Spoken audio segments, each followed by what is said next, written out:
नमस्कार दोस्तों, इस वीडियो को लाइक करें, हमारे चैनल को सब्सक्राइब करें, इस घंटी के आइकन को दबाएं, ऑल सेलेक्ट करें हमारी सभी वीडियो सबसे पहले देखने के लिए।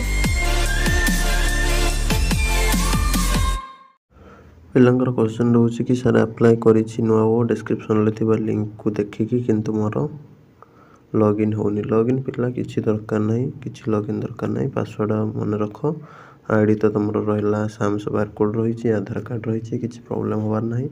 अगस्ट 15 तारिख में मैजिक कार्डटा मिले। ए तुम परफॉर्मेंस बेस्ड स्कॉलरशिप, ठीक है, तुम जहाँ भी परफॉर्मेंस रठ पढ़ार से अनुसार स्कॉलरशिप मिले। Wifi facility, bus facility, train facility एगुड़ा सब मिले, ठीक अच्छे। एवं यहाँ जो मैंने सब आवेदन कर डिस्क्रिप्शन लिंक रे क्लिक करके आवेदन कर दिए। ये कौन लास्ट डेट ना जेपर्यंत पारुच आवेदन कर चल। तापर नीट ओजे ओयूटी देखिए आम एडमिशन करमर हो ना, ठीक अच्छे, न हो किसी प्रॉब्लम ना। कार्ड कौन बड़ कार्ड नुह बा कौन बेसी बेनिफिट मिलला भाई कहीं लगुना, ठीक अच्छे। तो जार हो कर, जार न हो किसी भरोसा करवा दरकार ना, ठीक अच्छे।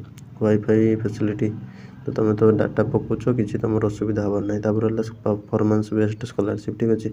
तुम परफॉर्मेंस तुम तो नीट ओजे ये सब तो क्लीयर कर, तुम कि बहुत बड़ बड़ जगह को जापर कि तुम असुविधा हबार ना, ठीक अच्छे। आउ रहा ट्रेन बस फैसिलिटी कथा, एगुड़ा तो तुम कौन प्राइवेट सेक्टर में बेसी किसी फैसिलिटी मिलनी। तो से अनुसार किसी एत भरोसा करवा दरकार नहीं। जार हो कर, जार न हो न कर। जो मैंने आवेदन कर +3 PG पढ़ुच गवर्नमेंट कॉलेज में आवेदन कर दिया, डिस्क्रिप्शन लिंक रही।